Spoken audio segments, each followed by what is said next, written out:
we are predisposed to negative bias in our brain. So, of course, when people see something negative, there's a reason why they're more apt to click on it than the positive story, which is a problematic function of our brain. How are you? I'm glad to be here.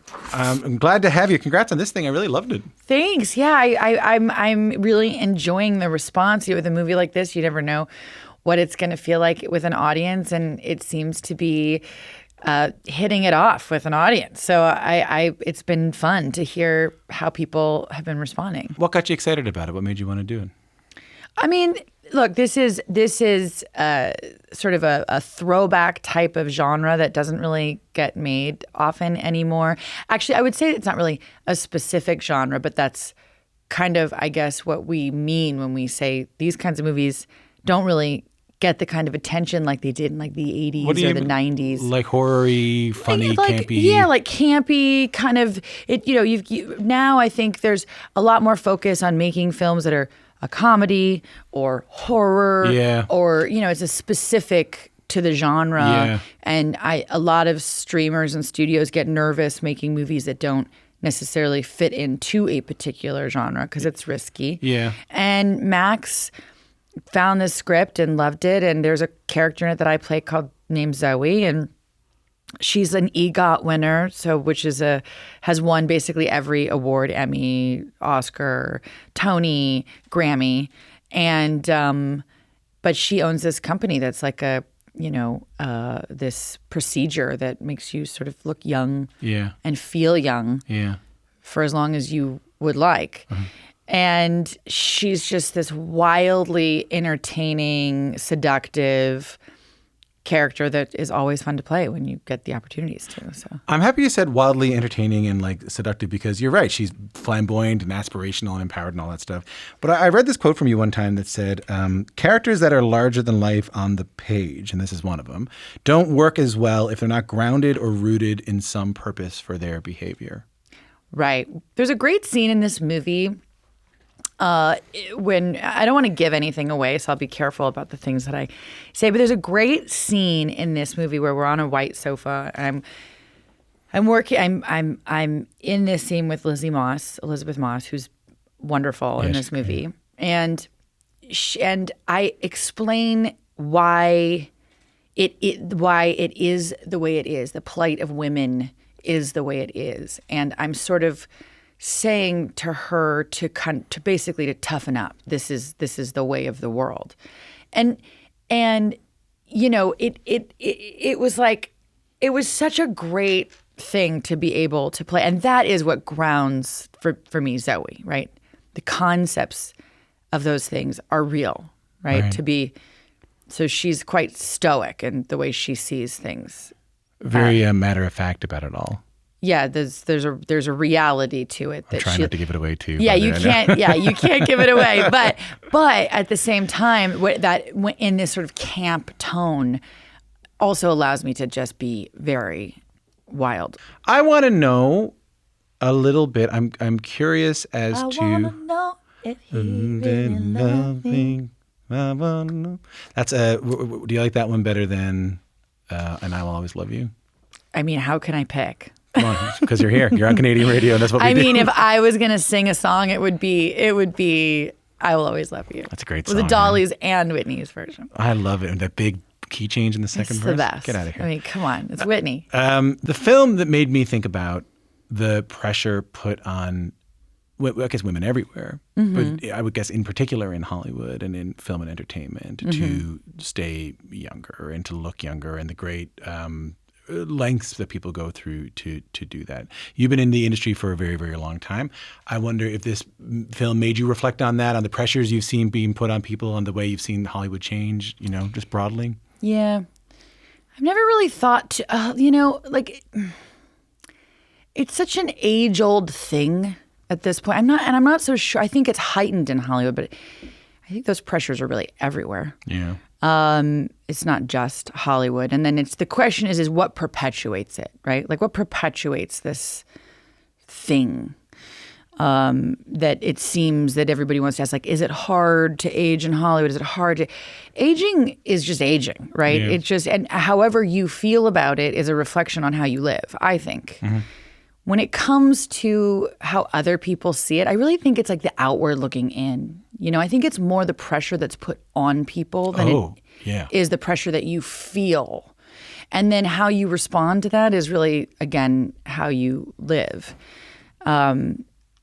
But I think that it's like something that everybody loves to talk about because, you know, who doesn't want to live forever? Well, I think the outward looking in is the interesting part because it's a cruelty. Maybe that's a bit extreme. We're a cruel animal. Let's be honest. You know, that's it. That's just a part of. We are predisposed to negative bias in our brains. So, of course, you know, when people see something negative, there's a reason why they're more apt to click on it than the positive story, which is a problematic function of our brain.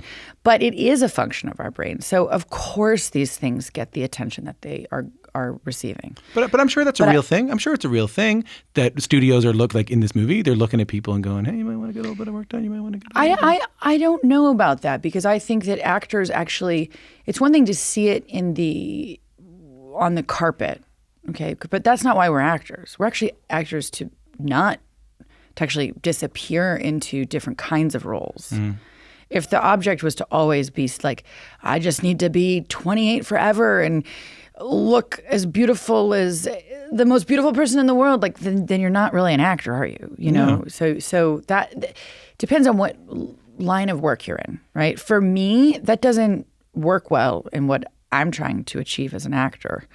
So again, like it's then you get out and you get glamorous on the carpet, and you know you put your best out there because it's fun and glamorous. But I'm not so sure that's how I see this job.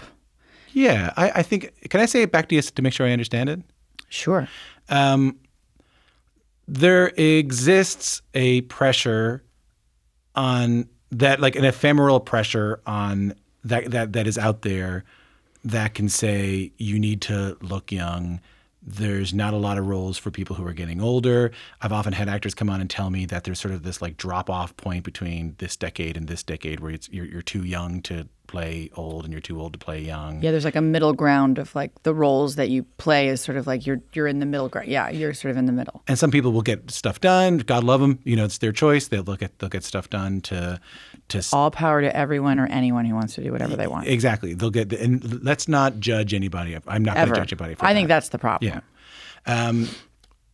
But the film, I thought, made an interesting depiction of the people who will prey on that, of the people who will say, hey, society's asking you to look younger.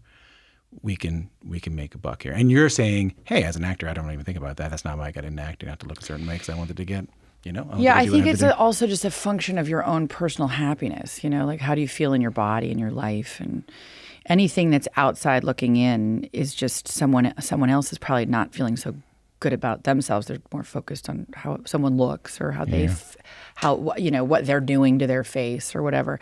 It's like, that's really an unhealthy, that's an unhealthy fixation.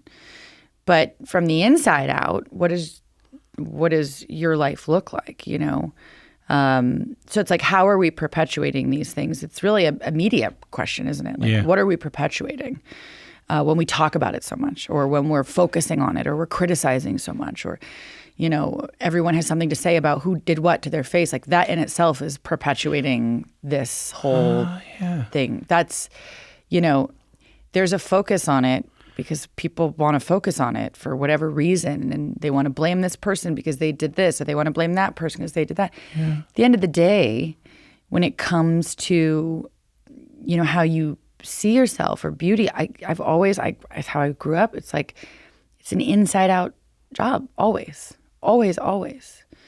And then when it comes to media and attention and, the sort of these key words, ageism, all that, I don't even think about it. I just live my life, and because I think we're so bizarrely integrated in this social world, you have all this noise, and that noise sort of creates this energy that can sometimes be incredibly destructive.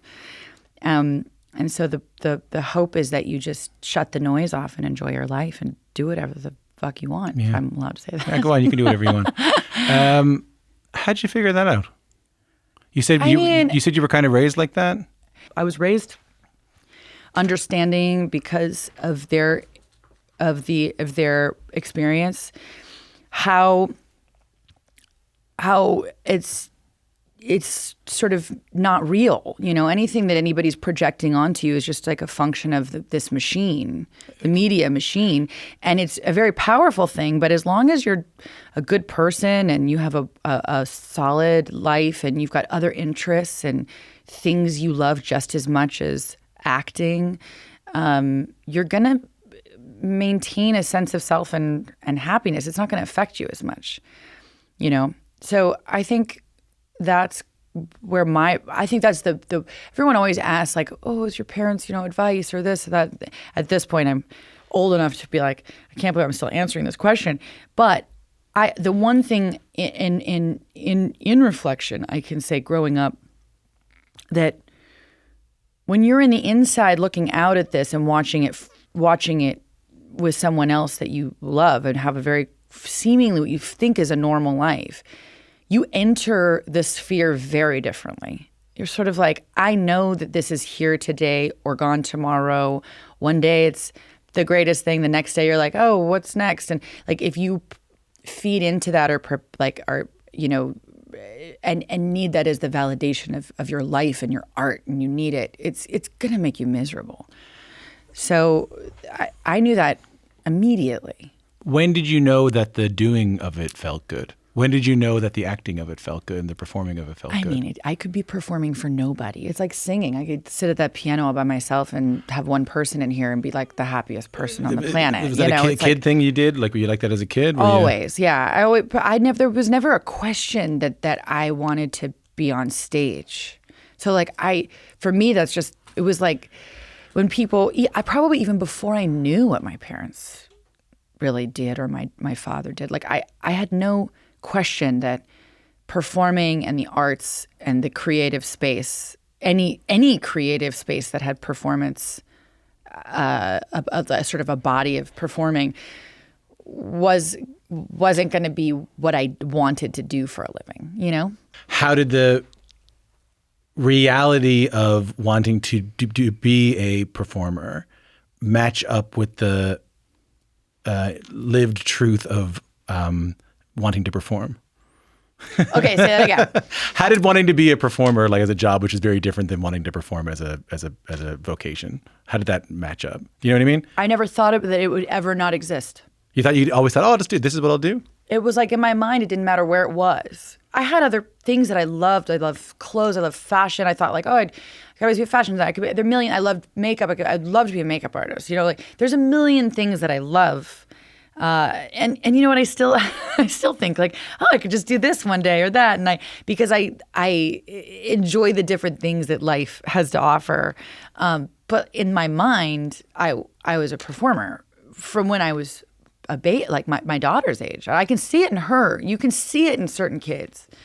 They're just drawn to it in a way that it must be a DNA. It must be in the DNA. Right. And it's just telling stories. It's like being someone who loves to be in the story. It's this sort of incredible imaginative world you get to disappear into. That is, if you're drawn to it, then you understand. You understand it. And this is helping me understand that your thing you were talking about earlier. You can put up with all the bullshit. You can put up with all the media bullshit. You can put up and you can remove yourself from that if you love the performing so much. Yeah, because I understand. Kurt said to me one time when I was younger, he's like, when I said I wanted to act, when I declared, I must say, I must have been like 10 or 11 years old. And he was like, well, let me tell you something. What if I told you you'll never, ever have fame? Like you'll never be able to make a real living, to, raise a family or buy a house in that capacity, and that you would be doing community theater and you'd have to have a job. Would you still want to do this? I'm like, what a dumb question, Dad. Like, yes. And he was like, he knew then that as a parent that he was like, oh, she had, I have that thing where it just doesn't matter.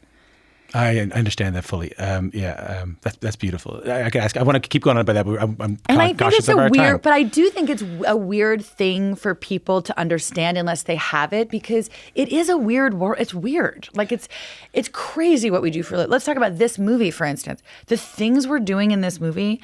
At one point, I call it a pleasure-seeking missile. You know, I'm sitting there opening this drawer and pulling out a big, hello. Whatever it is.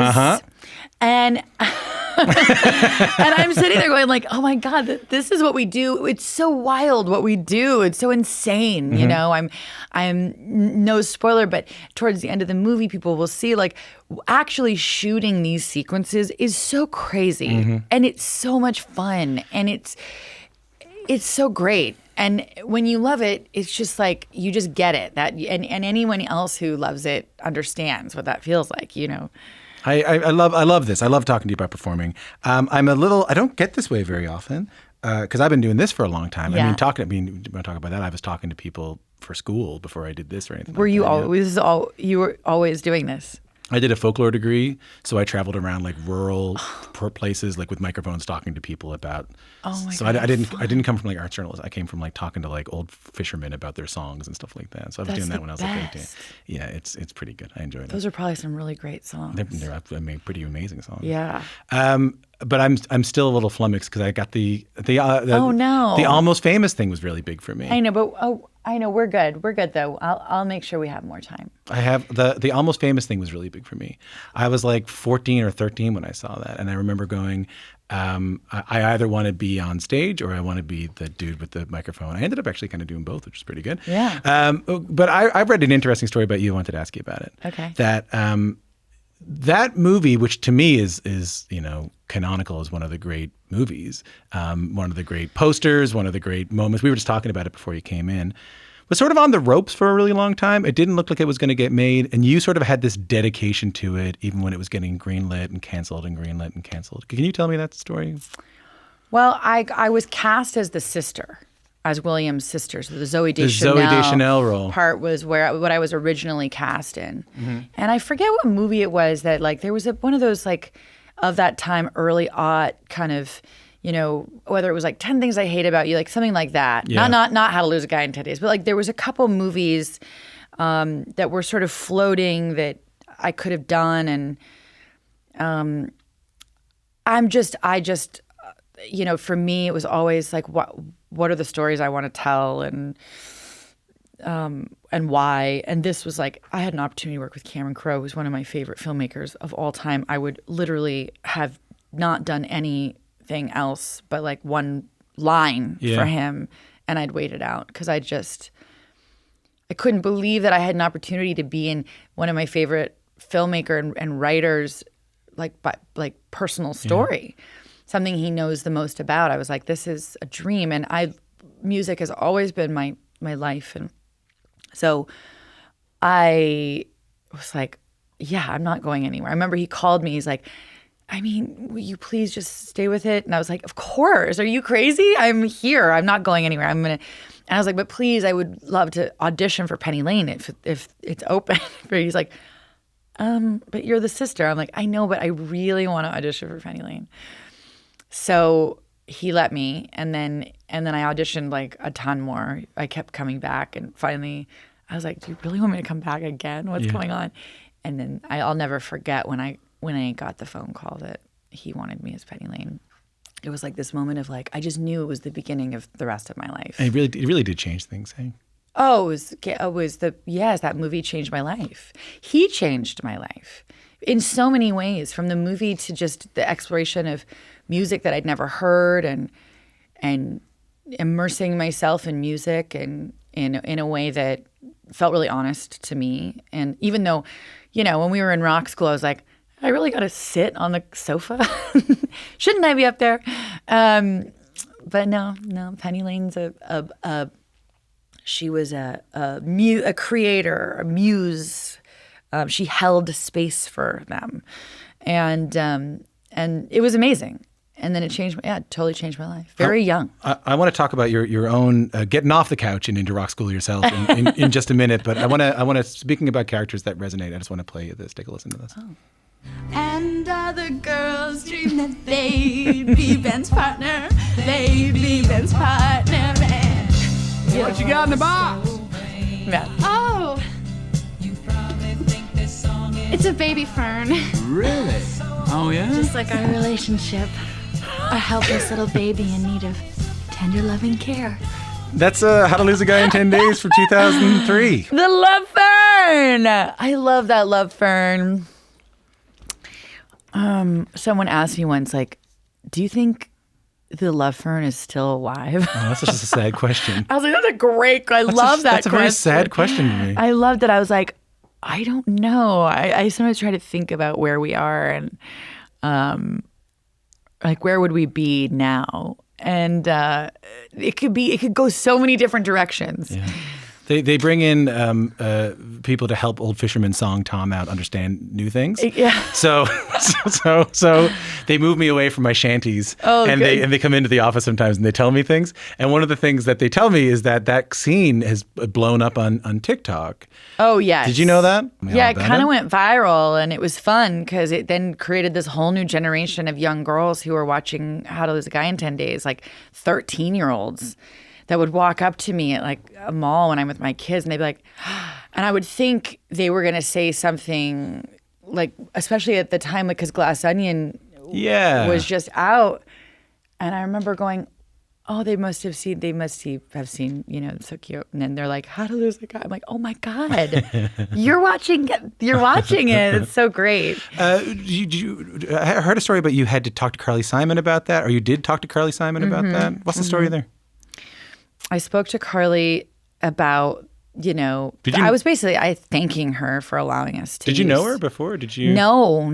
Oh my God, no. Right. I'm obsessed. I love her so much.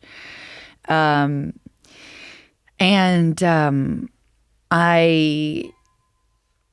was like, Carly, you know, thank you so much. And she's like, sing it. Sing me something. And I'm like, no way. I got so embarrassed. I'm like, I can't do that.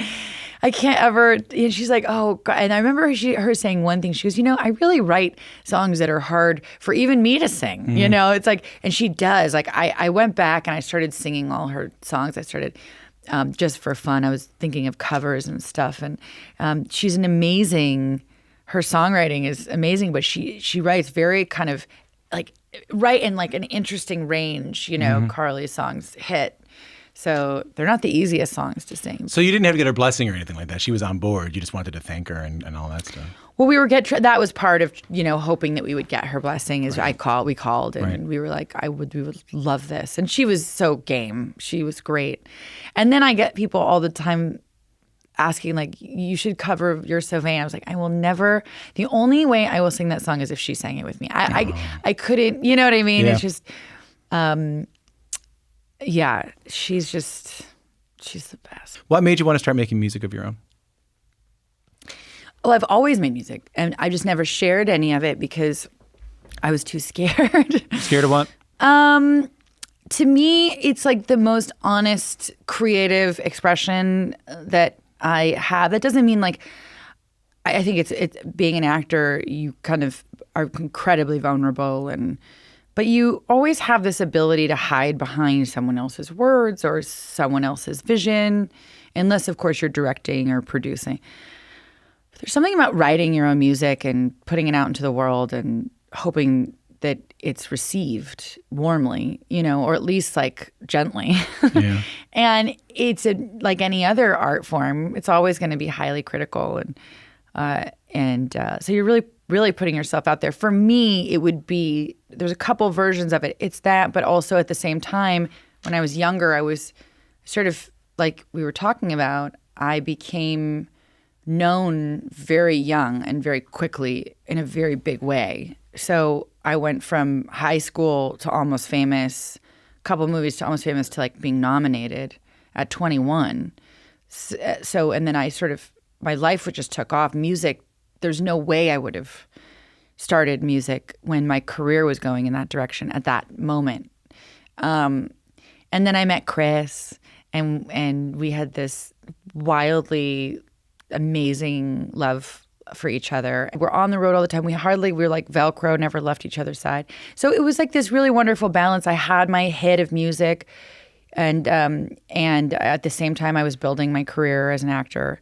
But music was always my number one. And then I think it just started to become this thing where I just started to get too afraid to put it out there. It was like, too scary. Because you had to give so much of yourself to do it. I think that if I put something out at that time in my life and had like real rejection, or if I was sort of in that world of just people coming at me in any way, I don't know. I think it would have been really, really hard for me. I see it in young artists sometimes. It's so interesting. I was watching the Amy Winehouse movie on the plane on the way here, and I thought, like, God, she was so young, and it was so intense, and it's hard that to put yourself out there and then be so open and vulnerable, and then just to have this, like, be in that space when you're really being quite vulnerable and open. I think I would have shriveled in that, and I wasn't ready for it. And so now that I'm sort of went through COVID and lockdown and was like, oh shit, we're all gonna die. Like, what happens when we die? Am I happy with my creative life and what I've put out in the world? And the answer was, it was like glaring. It was like a screaming, megaphone into my brain, like, you're fucking crazy. No, you need to put your music out. The answer to am I happy with the creative work that I put out in my life was a screaming no in your brain? Yeah, I haven't achieved nearly what I've wanted to, and part of that was music. It's because the fear of not putting something out there is stopping me from doing something that I love, that I feel the most connected to, and telling stories through that medium is something I just love. And if I don't try it, I'll never know. I'll never know. I would have died never knowing what it would be for me. And so then you realize, like, oh, you build this whole thing up and then you do it and you're like, oh, it wasn't so bad. How did it feel? It felt like I jumped off the Grand Canyon, but like fell on a beautiful pillow. And it was like, oh my God, I love this. I want to jump again. That's what it felt like. And then being on stage is so much fun for me. I love it. And is it emotional? Are there emotions you feel when you're singing that don't come up when you're acting? Is it a different? It's just it's like when people say, like, what's your love language? Like, like that to me, music. I think music is a love language. I really do. That's just what it is.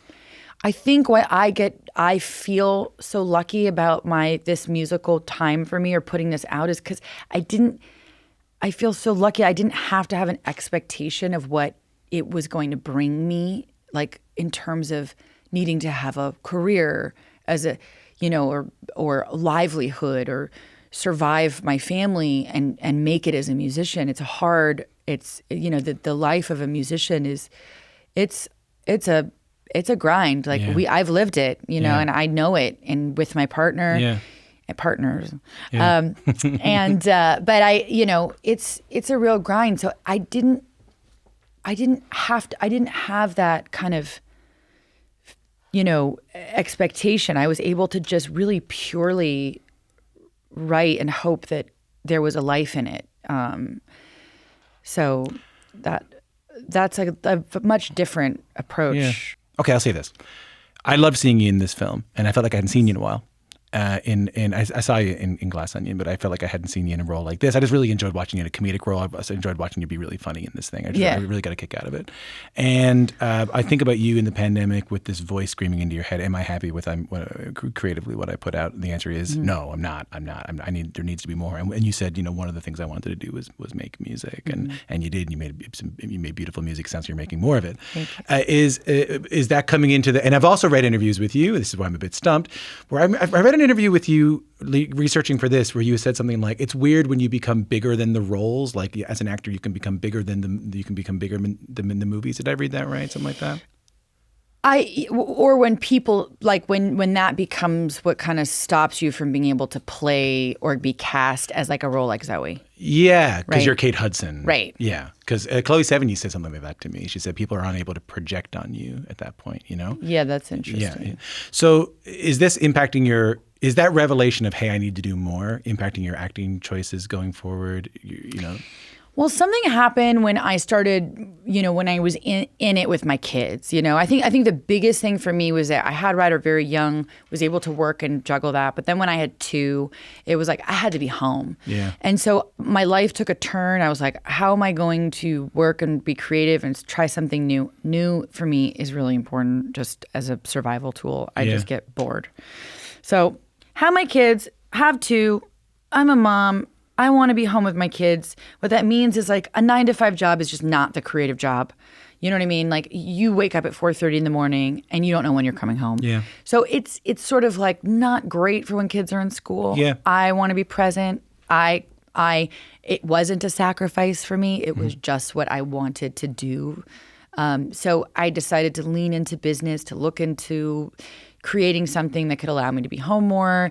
And then as my business grew and I could sort of step back a little bit and allow it to flourish and not have to constantly be doing it,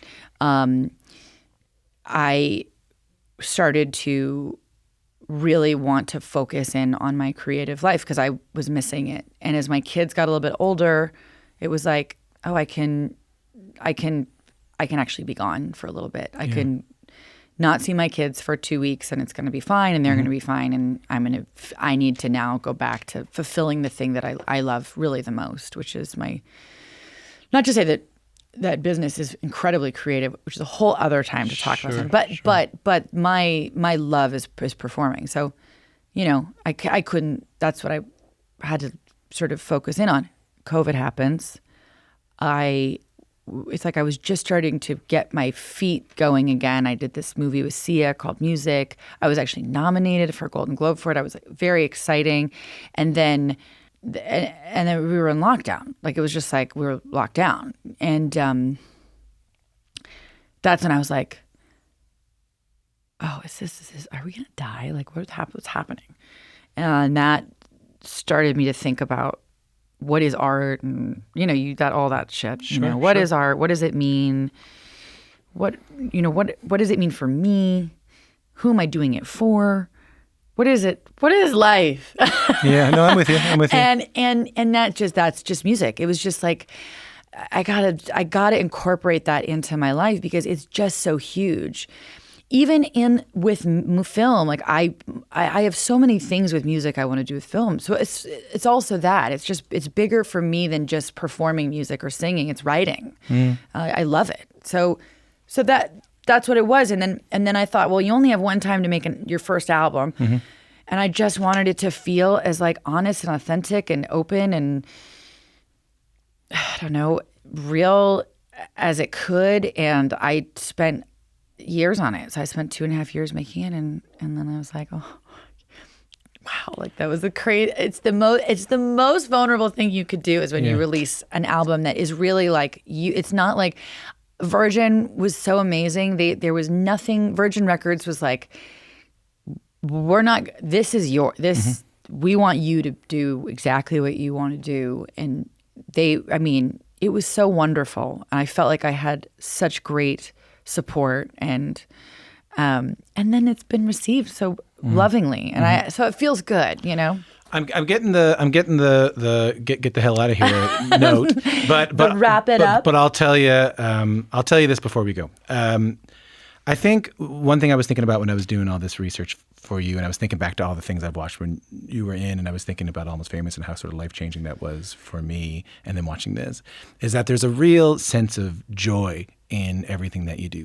Even though you're playing a character, even though I can see you on screen playing, you're playing Zoe or you're playing, Penny Lane, there's a joy and there's a freedom that I've always really admired about you and I've always been really compelled to in your performances.